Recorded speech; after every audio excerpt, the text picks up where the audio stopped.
Halo,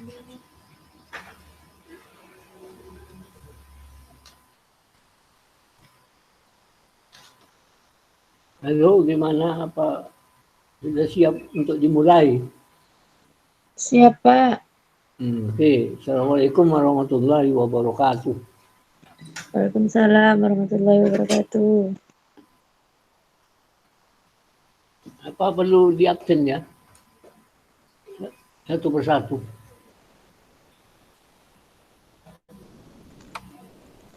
Enaknya, Oke, Pak. Terserah Bapak. Ya? Terserah. Oh ya. Saya mulai dari pertanyaan yang belum saya jawab semua kan. Waktu mengumpulkan tugas. Kan belum tugas yang dikumpulkan. Ini saya bacakan pertanyaan pertama. Nama Saudara Rudita Priyandi, MPM 2017 12 010 ini.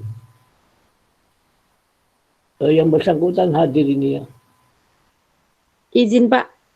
Orangnya izin. Oh ya sudah. Pertanyaan lainnya aja. Ini.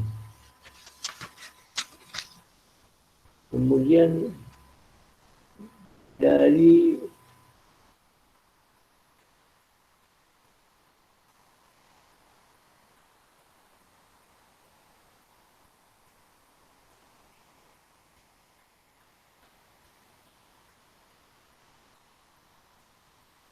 pertanyaan dari ini. Dari saudara ini. Maulana S ini. Daniel Maulana S. MPM 2017 12023. Apa yang dimaksud dengan hukum ketenaga kerjaan ini? Nggak ada, Pak, orangnya, Pak. Ya? Nggak ada? Iya, orangnya nggak masuk, Pak. Nggak masuk. Oke. Saya pindah ke pertanyaan lain. Atau karena sudah kadung dibaca pertanyaannya harus saya jawab. Pertanyaan dari Maulana ini. Yang dimaksud dengan hukum ketenaga kerjaan itu intinya adalah hukum yang mengatur tentang tenaga kerja, ya, baik sebelum hubungan kerja maupun selama hubungan kerja sampai pada berakhirnya hubungan kerja. Nah ini, dengan adanya hukum yang mengatur tenaga kerja, maka pemerintah ya sebenarnya menyusun program ketenaga kerjaan itu.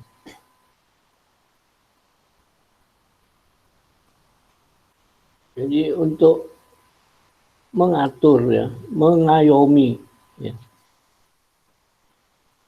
baik sebelum hubungan kerja maupun selama hubungan kerja dan berakhirnya hubungan kerja. Sebelum hubungan kerja, termasuk para pencari kerja yang sudah terdaftar, ya,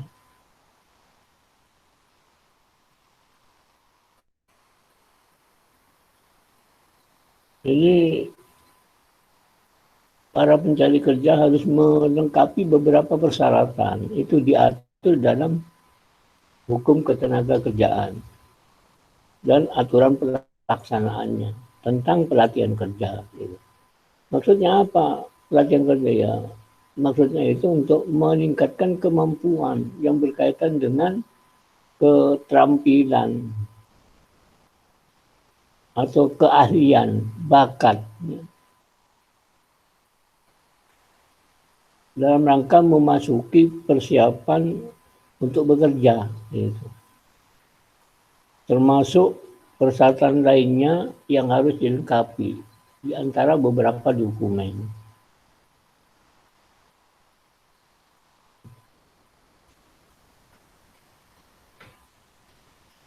Jadi sebelum hubungan kerja ya, sebelum hubungan kerja untuk selanjutnya ya mau memasuki atau hubungan kerja terjadi setelah adanya perjanjian kerja. Jadi adanya perjanjian kerja. Jadi hubungan kerja lahir karena ada perjanjian kerja. Nah, itu yang diatur dalam hukum ketenagakerjaan. Jadi mengatur dan istilahnya melindungi, mengayomi tentang sebelum hubungan kerja maupun selama hubungan kerja sampai berakhirnya hubungan kerja.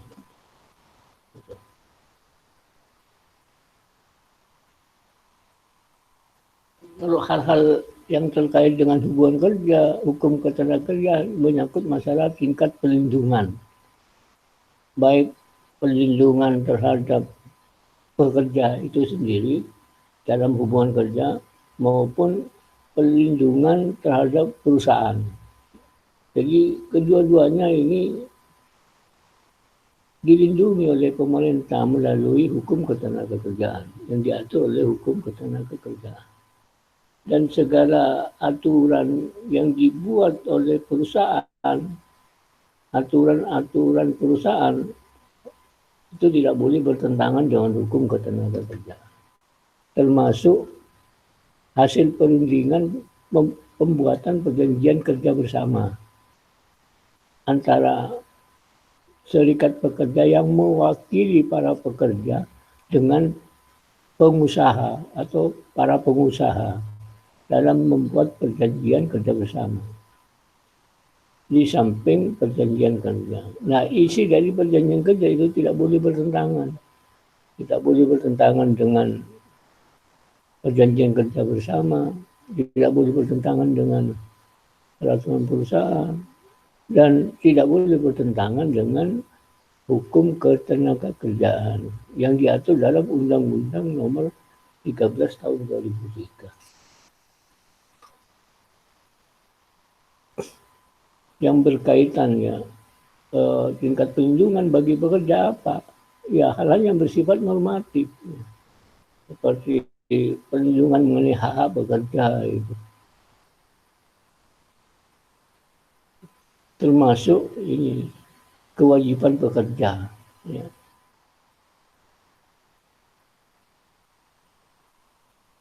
Banyak bentuk-bentuk perlindungan gitu, yang diatur dalam Undang-Undang Ketenagakerjaan. Bentuk-bentuk perlindungan yang diberikan oleh pemerintah kepada para pekerja maupun pada para pengusaha. Gitu.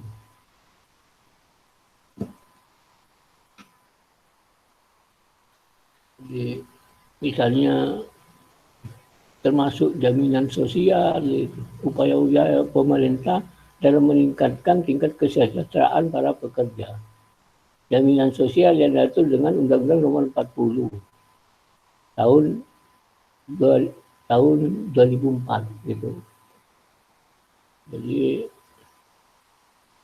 terdiri dari beberapa program gitu.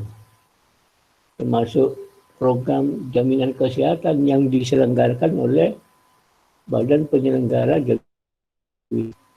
Jaminan program jaminan kecelakaan kerja, jaminan hari tua, jaminan pensiunan, jaminan kehilangan atas pekerjaan.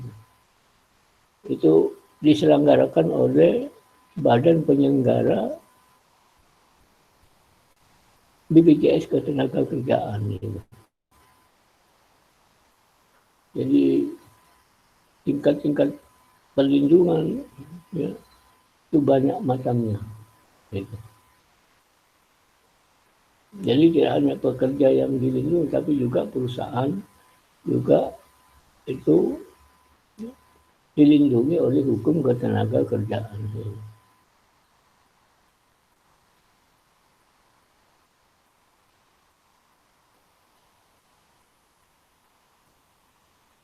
Kemudian banyak tingkat-tingkat perlindungan pada akhir masa hubungan kerja. Jadi mendapat santunan jaminan pensiun gitu. termasuk juga jaminan hari tua, pesangon dan sebagainya.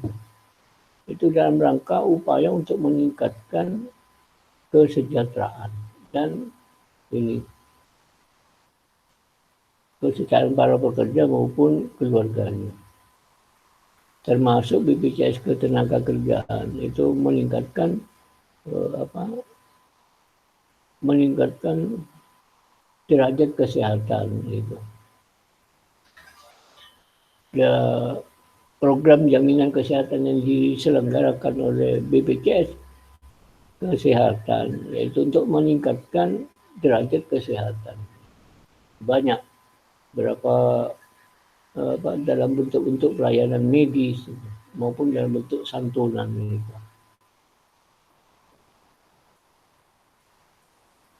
Termasuk juga BPJS Ketenagakerjaan itu banyak beberapa program itu untuk melindungi para pekerja.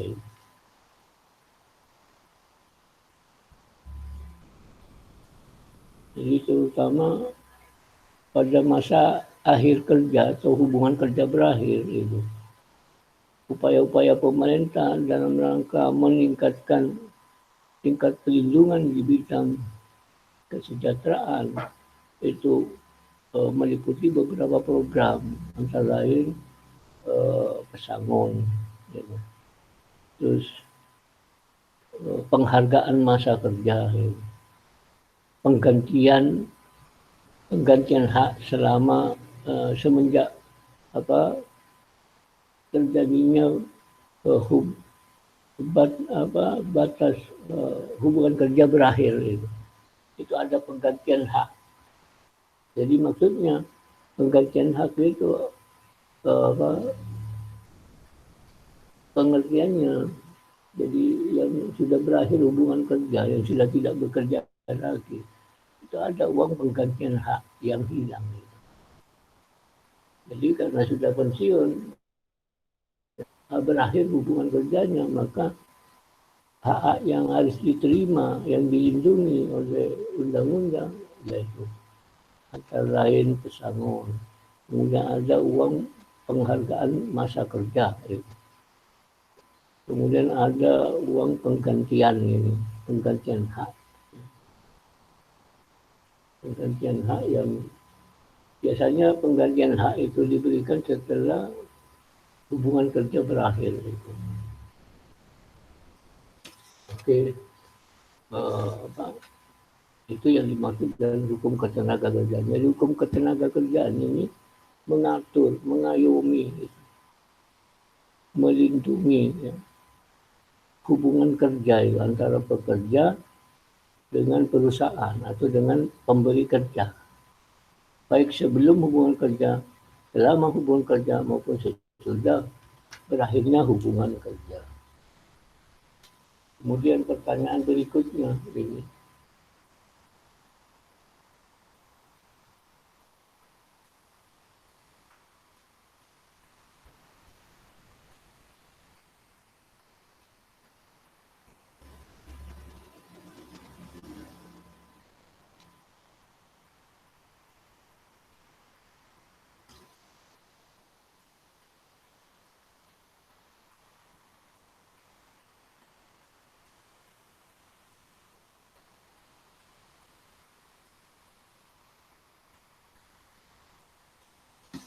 Ini pertanyaan dari Saudari Ayu Handayani. Ada orangnya ya. Saudari Ayu Handayani. Orangnya hadir apa enggak ini? Halo? Hadir Pak, ada Pak itu Pak. Oh hadir ya, oke. Terima kasih, akan saya bacakan ya pertanyaannya.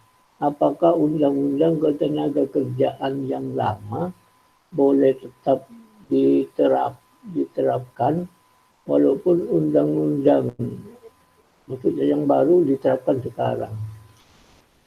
Jadi boleh saja, terutama gini, tidak semua pasal-pasal dari undang-undang ketenagakerjaan itu dihapus, tidak, hanya sebagian saja Jadi yang dihapus sebagian saja, yang dirubah sebagian saja pasal-pasalnya, hanya pasal-pasalnya, bukan undang-undang ketenagakerjaannya, tapi pasal-pasal dari Undang-Undang Nomor 13 Tahun 2003 tentang ketenagakerjaan. Ya otomatis Undang-Undang Cipta Kerja yang baru itu berjalan, itu yang bidang ketenagakerjaan yang dirubah pasal-pasalnya saja, hanya sebagian.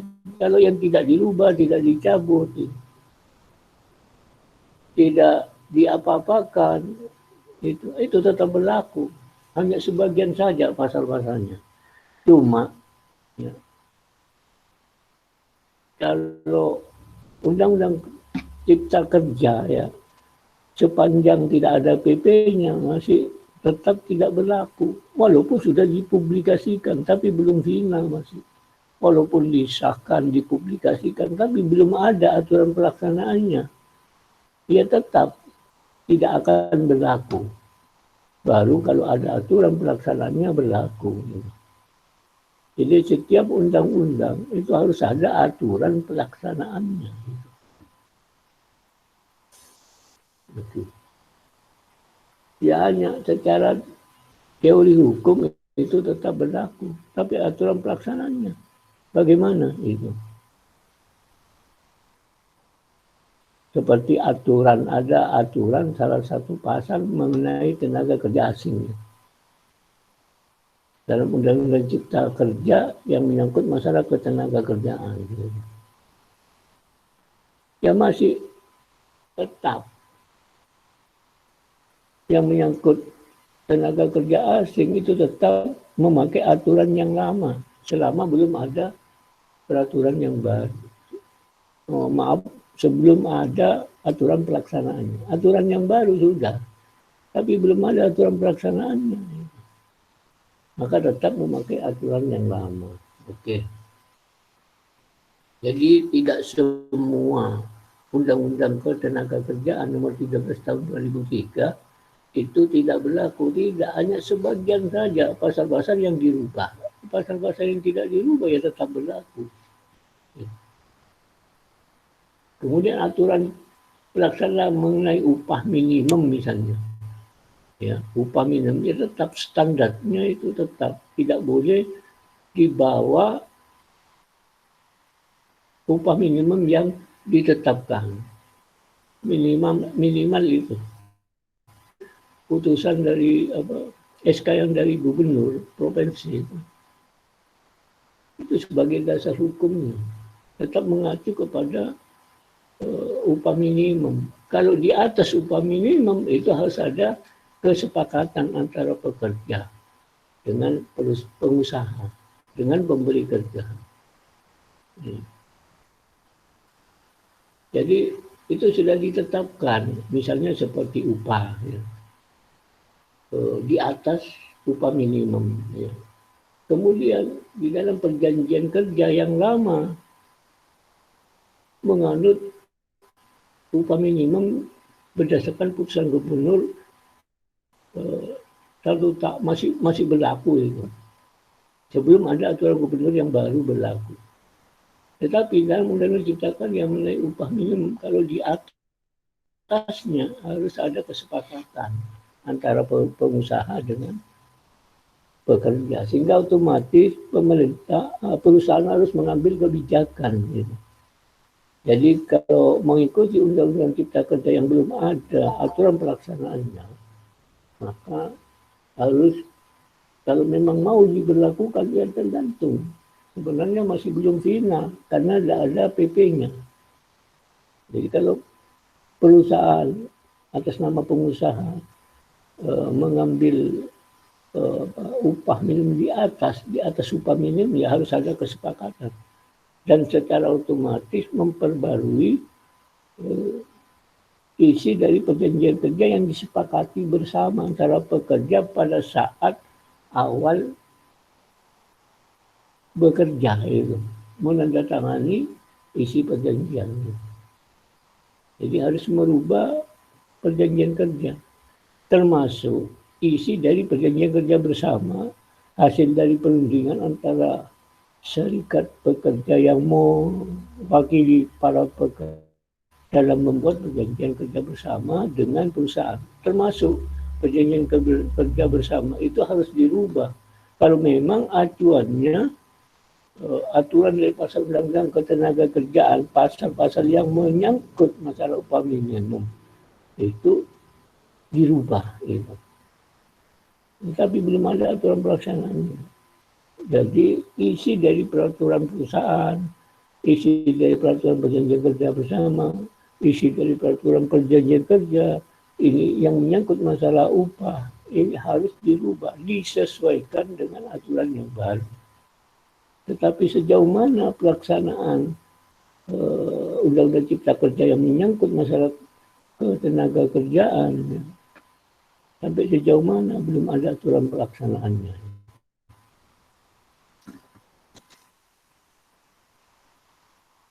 Jadi logika hukumnya, kalau semua pasal-pasal ya, yang pasal-pasal dari Undang-Undang Ketenaga Kerjaan itu masih banyak ya, hanya sebagian dari semua pasal yang termuat di dalam Undang-Undang Ketenaga Kerjaan, sebagian pasal-pasalnya saja yang tidak dirubah, dicabut atau tidak diutak-atik dengan Undang-Undang Ketenaga Kerjaan yang dengan Undang-Undang Cipta Kerja yang baru dalam bidang ketenaga kerjaan itu, dia tetap berlaku yang lama. Itu logika hukumnya.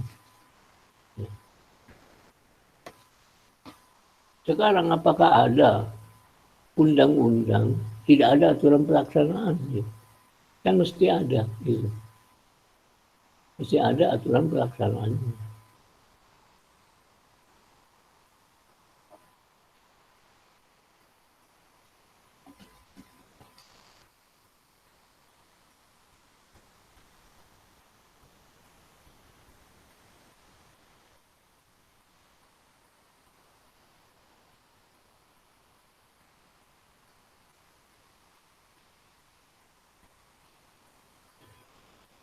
Oke, saya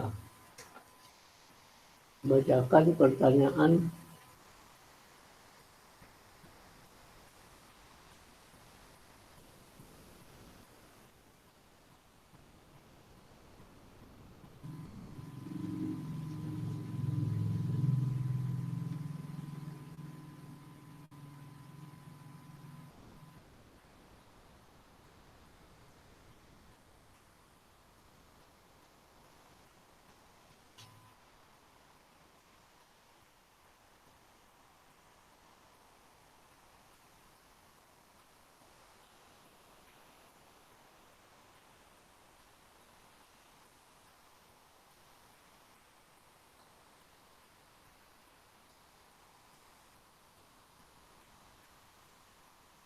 ini pertanyaan dari Lia Hafidah.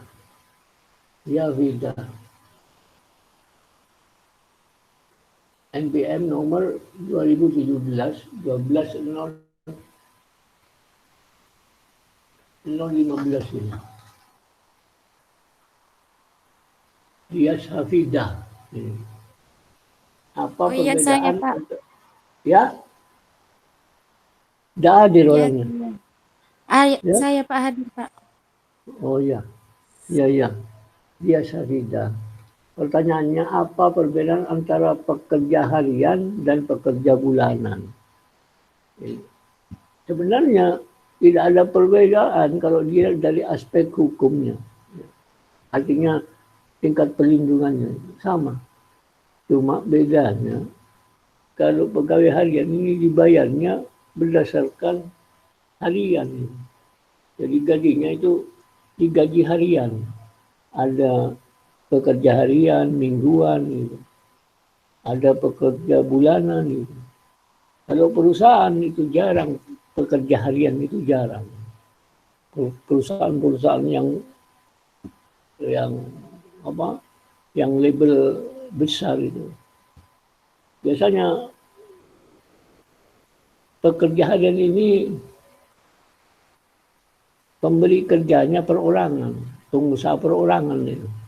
Ada pekerja harian, ada pekerja bulanan, jadi dibayar selama setiap tiap bulan sesuai dengan kontrak itu. Ada perjanjian kontraknya itu. Jadi perjanjian kontrak itu biasanya kayak musiman, tergantung kepada di samping tergantung kepada lama hubungan kerjanya, tergantung kepada waktunya. Tetapi kalau pekerjaannya sudah selesai, bisa juga selesai itu pekerja kontrak itu. Jadi kalau pekerja kontrak ini beda lagi. Gajinya kadang-kadang kalau selesai pekerjaannya selesai baru dibayar. Kalau pekerja bulan ya tiap bulan itu dibayar. Itu masuk pekerja tidak tetap, termasuk juga pekerja tetap. Ya. Kalau pekerja tetap ya dibayar setiap bulan. Gitu. Pekerja tidak tetap ya juga setiap bulan. Ya. Tergantung lama tidaknya waktu pekerjaan yang diperjanjikan. Biasanya pekerjaan musiman atau pekerja kontrak gitu ya. Itu selesainya tergantung dari pekerjaan. Misalnya pekerjaannya selesai 3 bulan. Tapi dalam perjanjian kontraknya itu 5 bulan atau 6 bulan. Ini sudah bisa berakhir hubungan kerjanya. Dan gajinya itu ditetapkan sesuai dengan perjanjian kerjanya. Baik secara lisan maupun secara tertulis. Jadi kalau pekerja harian itu termasuk pekerja tidak tetap. Gitu. Artinya bekerja kepada perorangan. Gitu. Yang baik yang berbadan hukum maupun tidak berbadan hukum, perorangan. Gitu. Kalau misalnya saja sistem prestasi yang diberikan.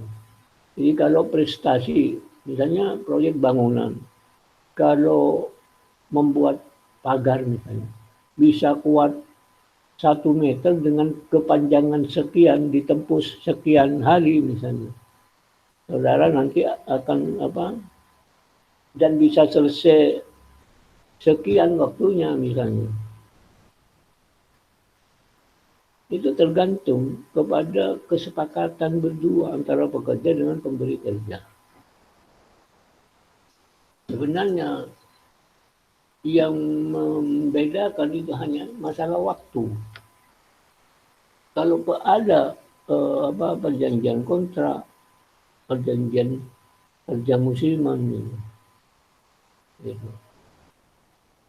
Ada yang para pekerjanya disebut pekerja tidak tetap. Kalau perjanjian waktunya tidak ditentukan, ini pekerja tetap. Jadi ada pekerja tetap yang digaji bulanan, ada pekerja tidak tetap juga digaji bulanan. Tergantung dari kesepakatan isi dari perjanjian. Yang jelas, pekerja harian ya, dengan pekerja bulanan itu biasanya kalau harian bekerja kepada perorangan. Kalau sudah bulanan bekerja kepada perorangan yang berbadan hukum atau bekerja kepada proyek-proyek itu. Itu kadang-kadang digaji, ada yang digaji bulanan, ada digaji harian. Gitu. Jadi tergantung kepada kesepakatan dalam isi perjanjiannya. Yang jelas bedanya terletak pada bulanan, digaji bulanan itu. Orang yang bekerja digaji bulanan dengan harian tidak sama. Tingkat perlindungan hukum pun tidak sama. Sama dalam perlindungan. Sepanjangnya ada kesepakatan. Jadi setiap pekerja itu ya, yang bekerja kepada pemberi kerja yang berbadan hukum, minimal 10 orang bekerja minimal. Baik bekerja kepada pemberi kerja yang bersifat perorangan paling tidak harus terdaftar di Dinas Ketenagakerjaan. Untuk apa ya? Untuk melindungi para pekerja. Kadang-kadang seenaknya pemberian kerja itu memerintah para pekerja, diperintah itu dengan gaji yang tidak sesuai dengan kesepakatan. Banyak alasan yang diutarakan oleh pemberi kerja. Banyak taktik-taktik atau cara. Oleh karena itu perlu setiap pekerja harus terdaftar di instansi ketenagakerjaan yang bertanggung jawab. Kalau perorangan, ya, misalnya pekerjanya di bawah 10, di bawah 5, tidak perlu dicatat, cukup kesepakatan antara para pihak, antara pekerja dengan pemberi kerja. Jadi kalau kesepakatannya pemberi kerja dengan pekerja dibayar harian, ya, berarti mulai dari jam berapa sampai jam berapa itu. Ini kalau pekerja perorangan, ya, kebanyakan kalau secara lesan ini sulit untuk mendapatkan payung hukum. Jadi setiap hubungan kerja harus diawali dengan perjanjian kerja secara tertulis. Ya. Karena untuk mendapatkan perlindungan hukum apabila di kemudian hari nanti ada sesuatu yang selama bekerja mengalami kecelakaan kerja, mengalami sakit dan sebagainya. Jadi kalau bekerja pada perusahaan tidak mungkin, jarang yang digaji harian atau pekerja harian, jarang. Biasanya kalau perorangan. Ini kalau tanpa tertulis, perjanjian tertulis, sakit misalnya, tidak masuk sudah. Gitu. Kalau misalnya sakitnya karena bekerja, karena hubungan kerja, ini biasanya tidak mau tahu, gajinya dipotong. Kalau tidak masuk ya tidak dibayar kalau harian itu. Tapi kalau bulanan tidak masuk izin tetap dibayar bulanan sepanjang tidak menyalahi aturan dari isi perjanjian yang disepakati bersama. Kalau perorangan misalnya harian tidak masuk itu ya tidak dibayar. Tidak masuk 3 hari ya 3 hari tidak dibayar. Tapi kalau bulanan harus ada alasannya. Misalnya sakit. Ya. Ini kemudian ada kepedulian dari perusahaan gitu. Karyawan tetap ataupun tidak tetap itu gajinya bulanan setiap bulan gitu. Jadi ada kepedulian dari pemberi kerja. Kalau tidak masuk itu diperhatikan. Gitu.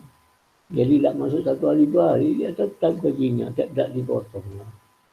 Kecuali dalam isi perjanjiannya ada hal mengatur tentang hal itu. Gitu.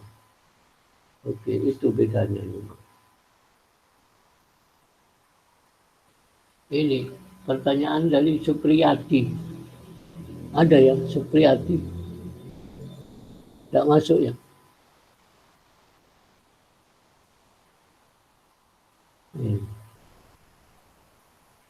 Supriyati tidak masuk. Kemudian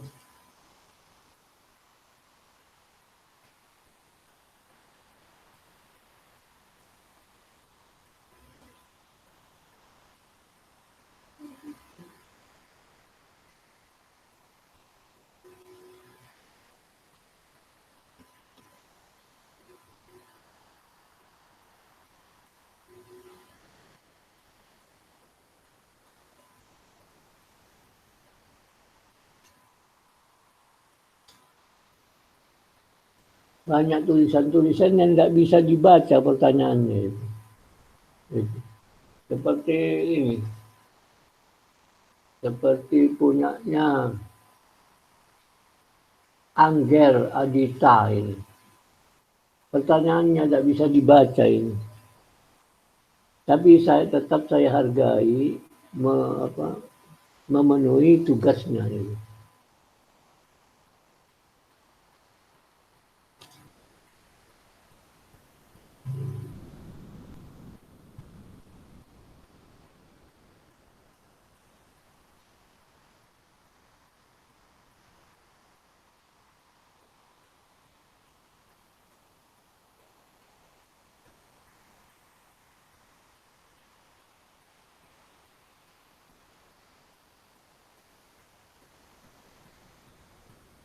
Ini pertanyaan dari Maulidina Islamiyah, ada ya orangnya? Orangnya anu Pak di rumahnya Oh iya, tidak hadir Pak Adam. berarti. Iya, Jadinya berarti tadi tidak hadir. gabung keluar. Ya? Hadir tadi Pak masuk keluar soalnya tadi hadir keluar soalnya Pak Adam di Oh, rumahnya. oh iya iya iya. Ya. Tadi Seperti sempat masuk Pak. tadi masuk, oh iya sudah. Sama dengan yang minggu kemarin di rumah saya padam listrik, gitu. Kan Oh sampai malam itu. Saya kan nggak ngajar juga itu padam. Gitu.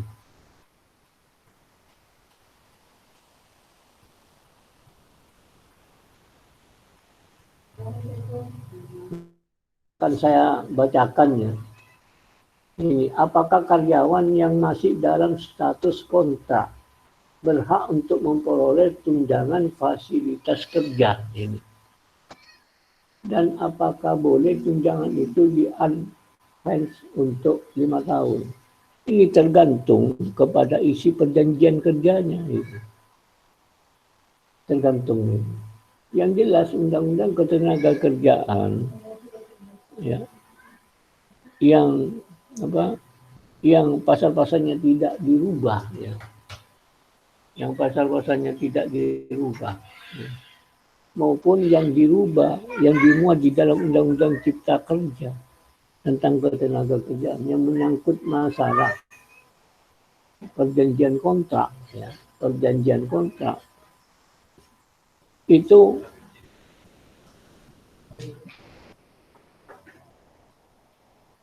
isinya perjanjian kontrak sehingga status karyawannya status kontrak gitu ya. Itu pada umumnya mengatur tentang ya satu tentang pekerjaan yang akan dijalani, pekerjaan yang diberikan, terus lamanya pekerjaan, terus upah minimum gitu. Dan kewajiban para pekerja, hak dan kewajiban para pekerja dan perusahaan, hak dan kewajiban kedua belah pihak. Hak dan kewajiban yang dituangkan dalam perjanjian kontrak itu pun tergantung. Jadi tunjangan fasilitas kerja, tunjangan fasilitas itu tidak ada tunjangan fasilitas kerja. Yang ada hanya hak dan kewajiban kedua belah pihak. Termasuk juga masalah pekerjaan yang diperjanjikan, hubungan kerjanya, batas hubungan kerja. Kemudian apakah boleh tunjangan itu di-advance untuk 5 tahun? Ya, boleh-boleh saja sepanjang ada kesepakatan. Itu. Jadi karyawan yang berstatus kontrak ya,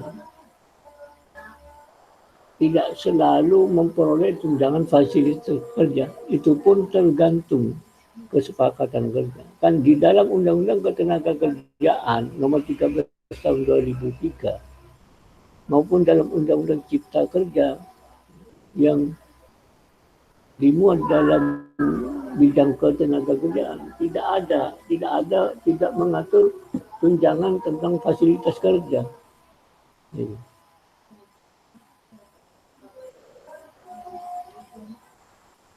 Fasilitas kerja yang bagaimana itu? Tunjangan fasilitas yang ada tunjangan keluarga, tunjangan pokok itu, tunjangan tetap, tunjangan tidak tetap itu. Termasuk tunjangan ini transport itu, tunjangan makan itu pun tergantung kebijakan dari pemberi kerja yang dimuat di dalam isi perjanjian kontrak. Kalau menyangkut masalah fasilitas kerja tidak ada. Dan dalam Undang-Undang Ketenagakerjaan pun tidak mengatur dan tidak ada penjelasan di dalam pasal-pasalnya. Jadi yang adanya tunjangan pokok, tunjangan tetap, gitu. Tunjangan tidak tetap. Tunjangan tidak tetap ini termasuk transportasi itu. Kalau tunjangan fasilitas kerja, yang jelas hubungan kerja terjadi berdasarkan perjanjian kerja. Nah, isi dari perjanjian kerja tidak memberikan fasilitas itu. Kalau tunjangan fasilitas kerja tidak ada. Kalau tunjangan, ya seorang pekerja atau karyawan yang memperoleh tunjangan itu sudah mengalami proses masa kerja yang sangat lama sehingga memperoleh tunjangan pokok. Kalau tunjangan yang tidak tetap misalnya, itu kemungkinan sudah ada di dalam isi perjanjian yang ditandatangani, baik perjanjian kerja maupun perjanjian yang bersifat musiman atau perjanjian kontrak. Itu mungkin dijelaskan di sana, yang jelas itu. Kayak tunjangan transport gitu. Sudah tunjangan makan gitu. Itu masuk tunjangan tidak tetap gitu. Kalau tunjangan tetap mesti ada. Dan mesti ada di dalam SK-nya nanti. Pengangkatan ketika menandatangani perjanjian kerja, nanti akan disusul dengan SK pengangkatan itu. Kemungkinan di SK pengangkatan di sana lebih dijelaskan tentang ini poin-poin isi dari perjanjian kontrak itu dijabarkan di dalam SK pengangkatan itu.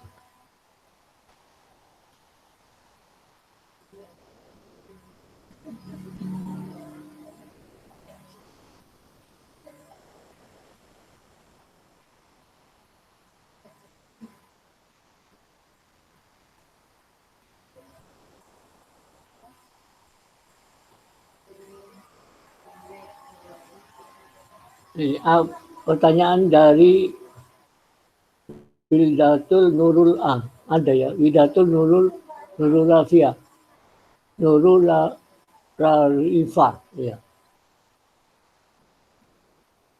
Lalu yang bersangkutan ada enggak? Enggak hadir ya. Ya. Terus saya pindah kepada pertanyaan yang lain ini.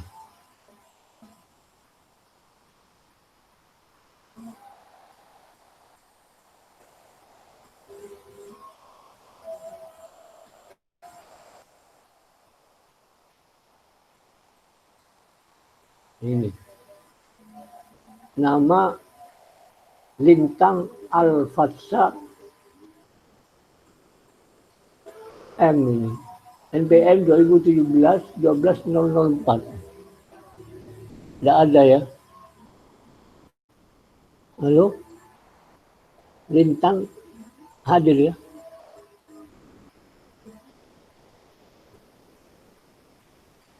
Tidak ada juga ini.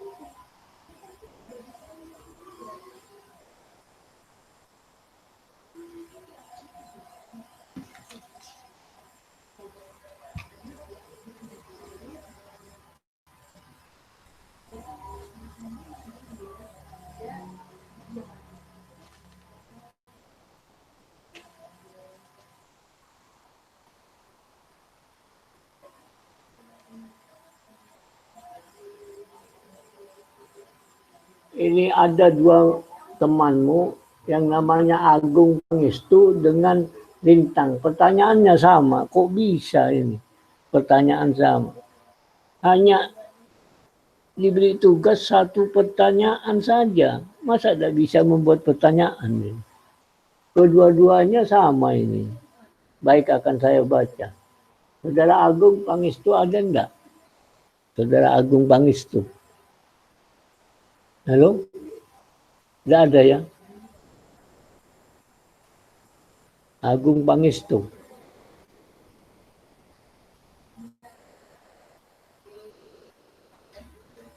Agung Pangestu hadir enggak ini?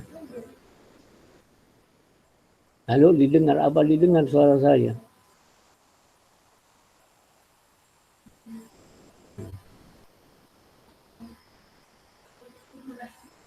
Ini belum mungkin tak dengar suara saya. Ini kok tidak dijawab pertanyaan saya. Halo, Saudara Agung Pangestu hadir enggak?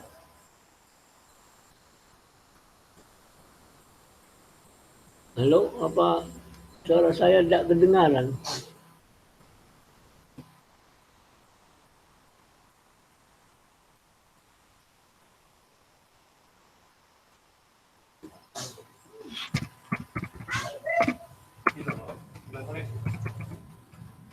Agung Pangestu sudah ada di ini Pak, di Google Meet. Iya. Ini pertanyaannya Agung sama dengan pertanyaannya Lintang ini. Satu pertanyaan. Masa tidak bisa membuat satu pertanyaan aja? Tapi saya tetap hargai tugas yang saudara kumpulkan. Ya. Jadi walaupun pertanyaannya sama ini. Ini pertanyaannya Lintang, apa yang menjadi objek, sifat, dan kedudukan hukum ketenaga kerjaan? Jelaskan. Terus pertanyaannya Agung, apa yang menjadi objek, sifat, dan kedudukan hukum ketenaga kerjaan? Kan sama ini. Hanya membuat satu pertanyaan saja. Saudara Agung ini atau di antara ini mungkin duduk bersama, ya. Mungkin itu waktu itu sehingga males mau buat pertanyaan. Tapi tidak apa-apa, saya tetap hargai, ya. Karena saudara mengumpulkan tugas yang saya berikan ini.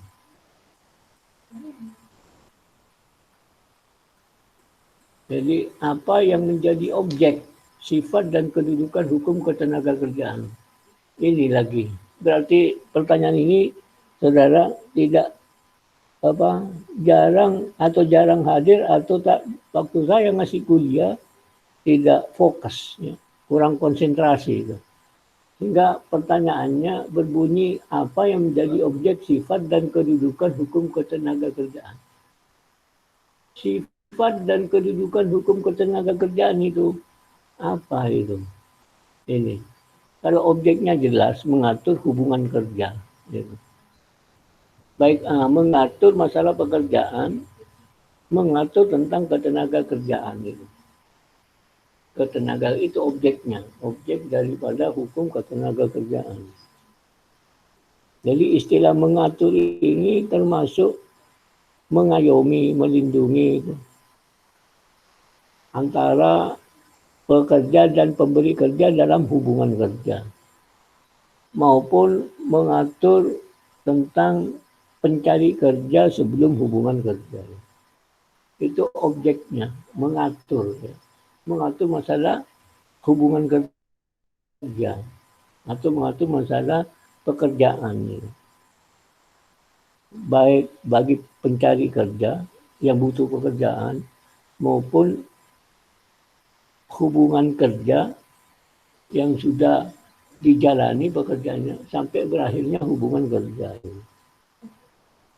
Kemudian sifat dan kedudukan hukum ketenaga kerjaan ini.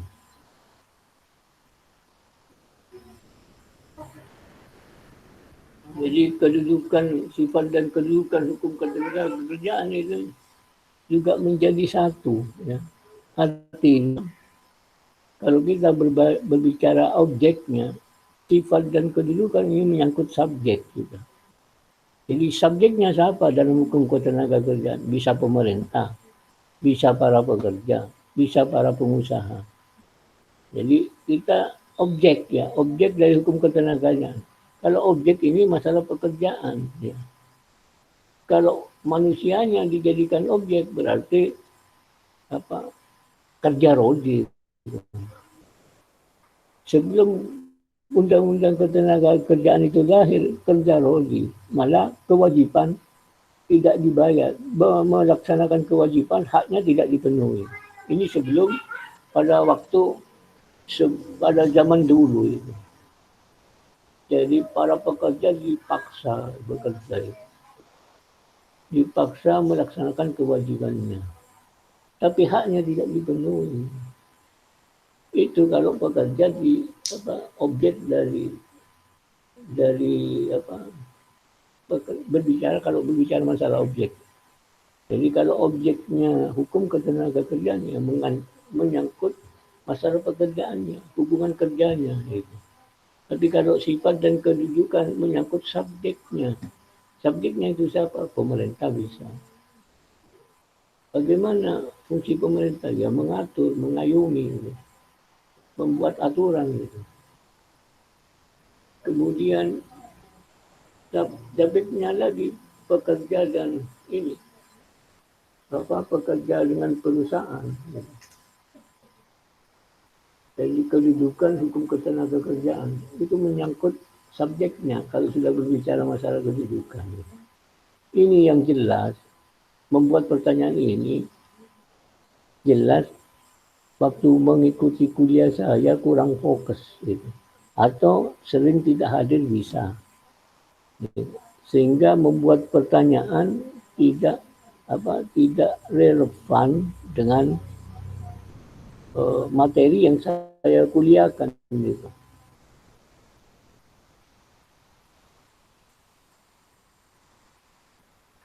Ini sama dengan pertanyaannya ini. Sebutkan dan terangkan fungsi pemerintah, pekerja, dan perusahaan dalam hubungan industrial ini. Ini hampir sama tapi tidak sama itu.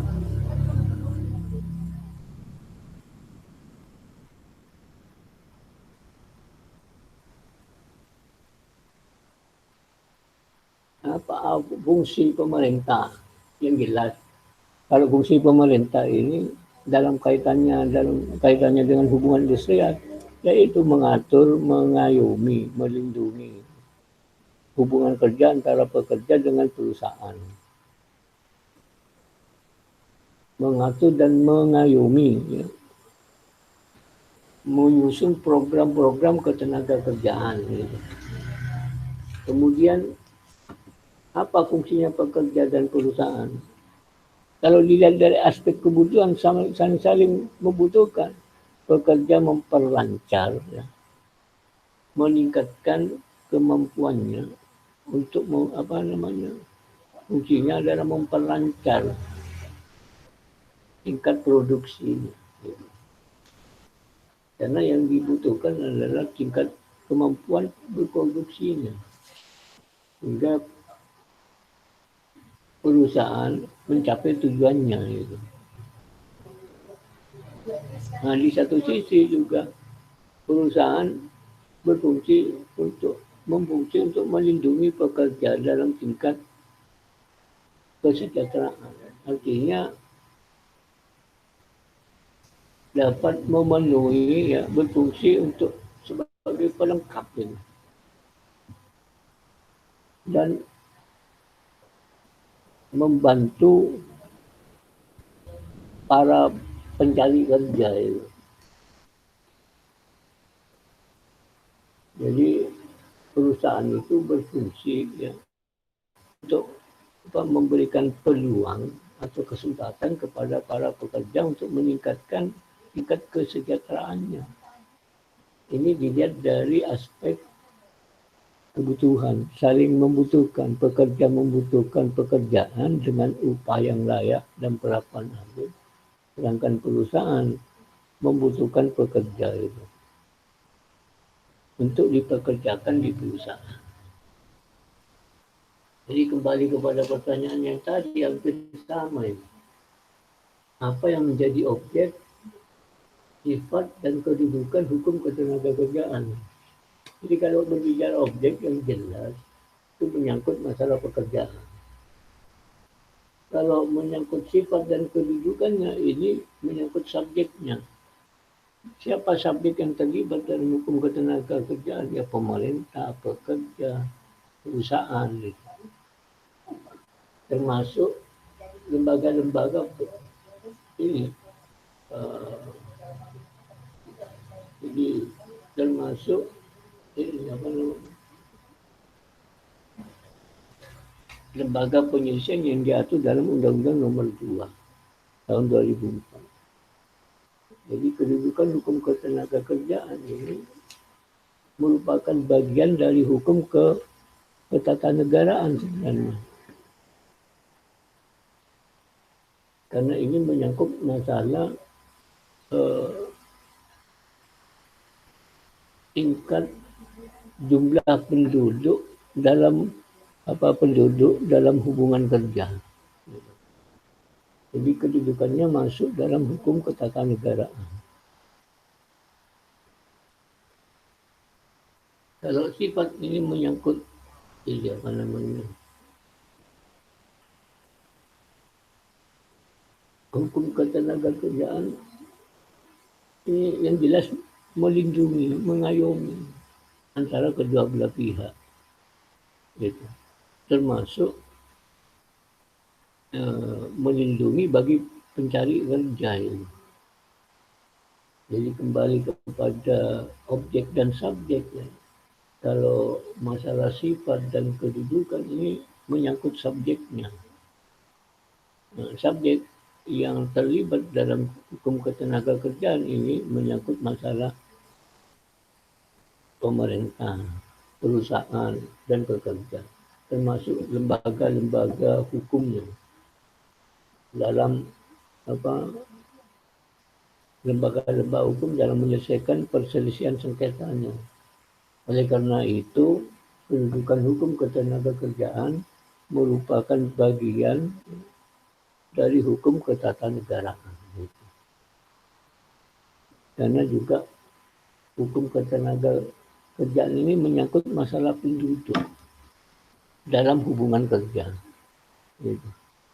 Sehingga Simanjuntak itu membuat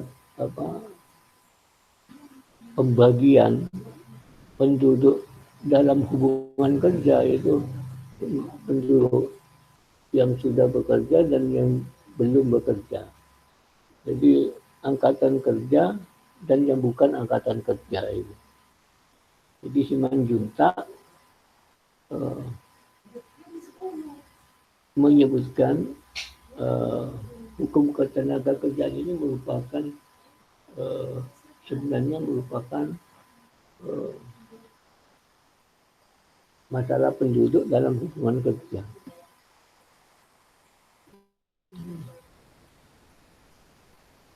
Oleh karena itu, hukum ketenagakerjaan kedudukannya ini merupakan bagian dari hukum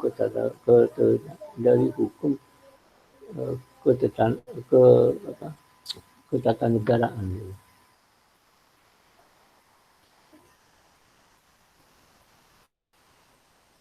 Karena hukum ketenagakerjaan tidak hanya menyangkut angkatan kerja dan yang bukan angkatan kerja dalam tingkat dalam suatu negara itu. Ya, saya ulang ya, bahwa Simanjuntak dalam bukunya Simanjuntak bahwa masalah ketenagakerjaan ini adalah merupakan bagian dari jumlah penduduk yang dibagi penduduk angkatan kerja dan bukan angkatan kerja. Pembagian ini tidak jelas ya, bahwa hukum ketenagakerjaan ini adalah merupakan bagian dari hukum ketatanegaraan.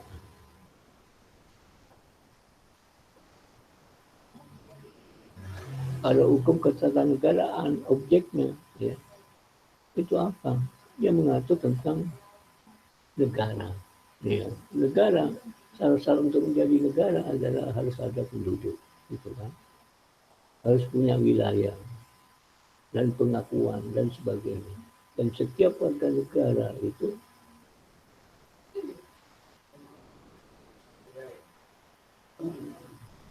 mesti mempunyai memiliki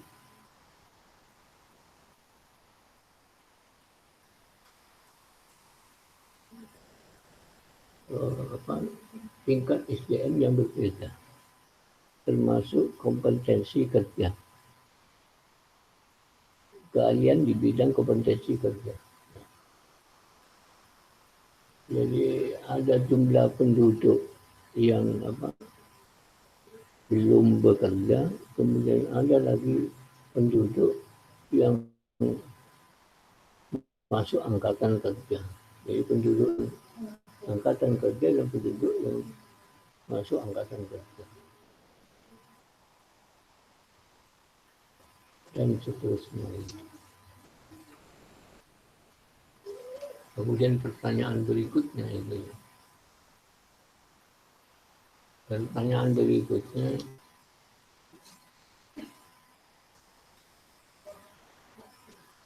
yang ini. Apa manfaat hukum ketenagakerjaan ini? Dari Supriyati. Kok yang tidak ditanyakan ini masalah hal-hal yang baru. Kok masalah hukum ketenagakerjaan ini jelas sudah manfaatnya. Manfaat hukum ketenagakerjaan itu sama dengan manfaat kitab undang-undang hukum pidana misalnya. Apa manfaat dengan lahirnya kitab undang-undang hukum pidana? Apa manfaat dengan lahirnya kitab undang-undang hukum perdata? Itu sama. Apa manfaat hukum ketenagakerjaan? Ya manfaatnya ini yang jelas untuk mengatur, mengayomi. Itu jelas sudah. Mengayomi, mengatur hubungan kerja. Mulai dari sebelum hubungan kerja, selama hubungan kerja sampai berakhirnya hubungan kerja. Itu manfaatnya.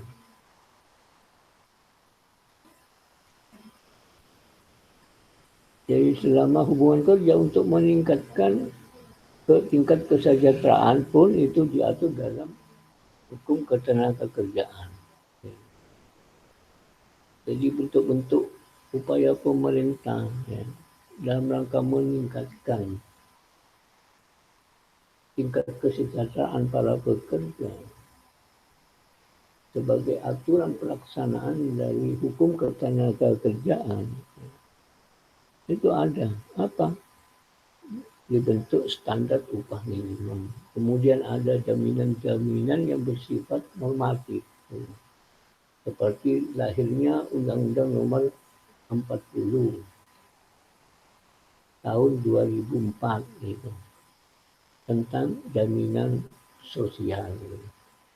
Ada beberapa program jenis jaminan sosial. Yaitu diantaranya untuk meningkatkan derajat kesehatan. Kemudian untuk melindungi tenaga kerja. Kalau Anda tenaga kerja mengalami kecelakaan kerja dalam hubungan kerja. Terus ada perlindungan, ada jaminan hari tua, jaminan sosial, jaminan pensiunan setelah berakhirnya hubungan kerja.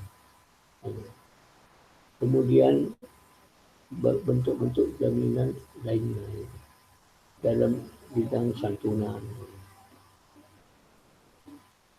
Kemudian setelah berakhirnya hubungan kerja dapat uang pesangon, dapat penghargaan masa kerja, uang penghargaan masa kerja. Kemudian dapat penggantian hak bagi pekerja yang sudah berakhir hubungan kerjanya. Jadi manfaatnya untuk mengatur.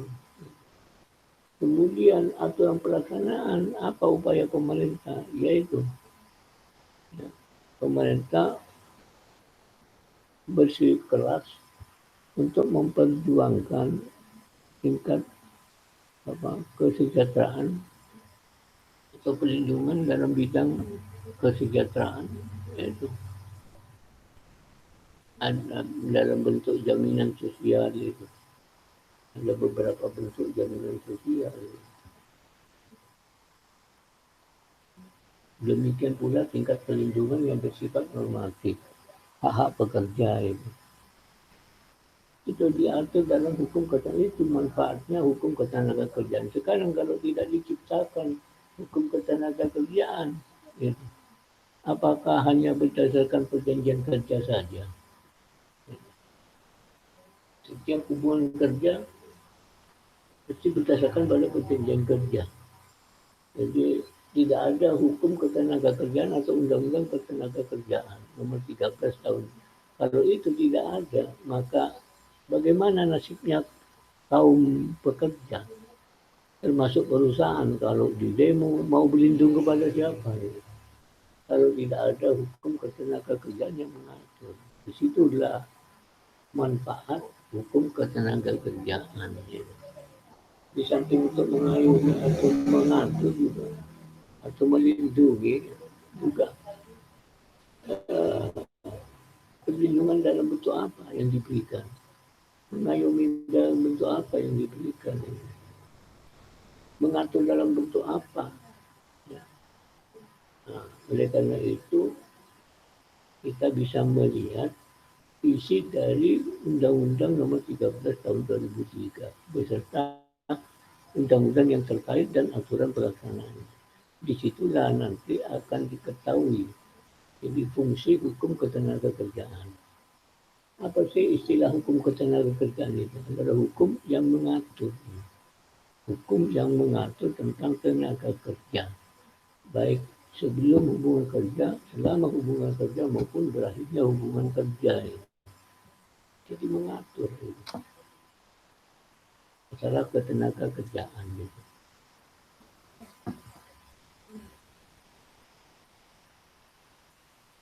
Jadi pertanyaan ini sama dengan apa manfaat hukum pidana misalnya.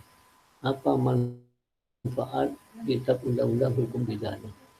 Apa manfaat hukum perkawinan misalnya? Sekarang tidak ada undang-undang perkawinan. Kan banyak nanti apa manusia-manusia lahir, manusia-manusia bebas dalam perkawinan ini. Hingga dengan lahirnya undang-undang bisa tertib, mengatur, menertibkan. Jadi fungsinya banyak. Hukum perkawinan itu banyak fungsinya. Sama dengan hukum ketenaga kerjaan. Sekarang hukum ketenaga kerjaan itu apa? Jadi istilahnya hukum yang mengatur tentang tenaga kerja. Baik sebelum, selama, dan sesudah berakhirnya hubungan kerja itu. Diatur di mana hukum ketenaga kerjaan? Diatur dalam Undang-Undang Nomor 13 Tahun 2003 tentang ketenaga kerjaan. Apa sih manfaat undang-undang? Ya sama dengan apa sih manfaat hukum ketenaga kerjaan itu. Jadi kalau bisa cari pertanyaan yang ini, yang masih akurat. Nah, seperti ini. Cari Undang-Undang Cipta Kerja, pasal-pasal Undang-Undang Nomor 13 Tahun 2003 tentang ketenaga kerjaan yang dirubah, dicabut, ya, yang dirubah, cabut, yang diselipkan. Sedangkan pasal-pasal yang tidak diutak-atik itu tetap berlaku. Bercari permasalahan apa yang saudara temui di dalam Undang-Undang Cipta Kerja yang baru terkait dengan masalah ketenaga kerjaan. Jadi pasal-pasal yang mana yang dirubah itu dalam Undang-Undang Nomor 13 Tahun 2003. Kemudian mesti ada permasalahan di situ. Gitu. Ya saya mohon maaf sebenarnya mungkin saudara capek mencari pertanyaan. Ya saya akui. Buat pertanyaan seenaknya saja itu. Kapan ini istilahnya menjadi mahasiswa yang berkualitas gitu. Tapi tidak apa-apa itu daripada tidak membuat tugas gitu. Ini saya tetap hargai walaupun. Jadi saya akan minta 1 pertanyaan, apalagi 5 pertanyaan nanti. 5 pertanyaan misalnya ini. Cari pertanyaan yang masih akurat. Gitu. Misalnya tentang tenaga kerja asing itu. Penyerapan tenaga asing bagaimana Pak pengaturannya itu di dalam Undang-Undang Cipta Kerja yang baru itu. Artinya pasal-pasal Undang-Undang Ketenaga Kerjaan dan nomor 13 tahun 2003 yang dirubah terkait dengan masalah tenaga kerja asing itu. Banyak itu permasalahan di dalam pasal yang dirubah. Kenapa dirubah? Karena mungkin akan meningkatkan tingkat kenyamanan para pekerja itu dan mempermudah bagi para pelaku usaha yang mengawali usahanya itu. Itu kita cari ya pasal-pasal di bidang ketenaga kerjaan yang dirubah itu. Yang dirubah dan yang dicabut itu. Dari lahirnya undang-undang. Kenapa undang-undang Cipta Kerja itu lahir? Apa tujuannya? Di situ ada. Gitu. Di situ ada. Gitu. Malah masalah dijamin setiap warga negara, cuma tidak disebutkan di situ. Warga negara asing atau Indonesia itu dijamin ya, untuk mendapatkan pekerjaan ya, dengan upah yang layak dan perlakuan yang adil. Bagaimana realisasinya? Gitu. Apakah bunyi pasal itu terrealis ya? Setelah Undang-Undang Cipta Kerja itulah gitu. Yang bisa merasakan gitu. Warga negara Indonesia yang bagi pencari kerja atau yang sudah mendapatkan pekerjaan. Gitu.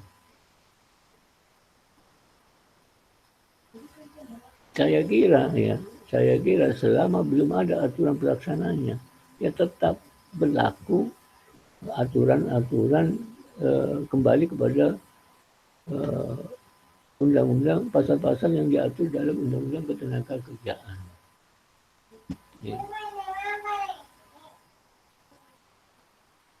Di situ banyak masalah. Gitu. Kenapa itu? Kok pasal-pasal Undang-Undang Nomor 13 Tahun 2003 dirubah? Gitu.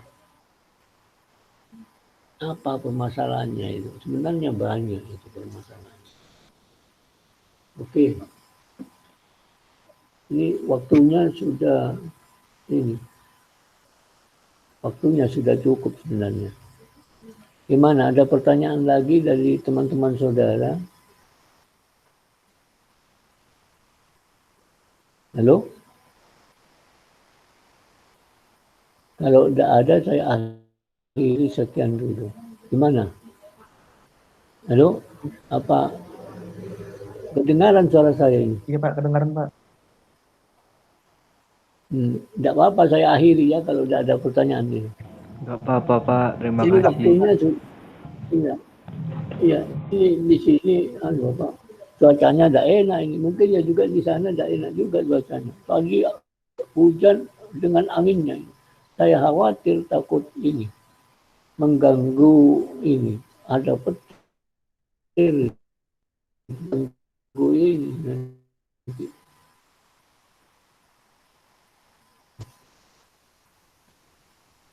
Tapi di sini ya sekarang cuacanya itu tidak enak, tapi masih gerimis itu. Oke, nanti kalau pertanyaan yang sudah dijawab ini yang jelas akan dilanjut pada pertanyaan yang belum terjawab. Atau kemungkinan kami akan dalam pokok bahasan yang baru. Tidak lagi menjawab pertanyaan ini. Kalau tidak hadir orangnya ya tidak akan saya jawab, tidak saya akan bacakan.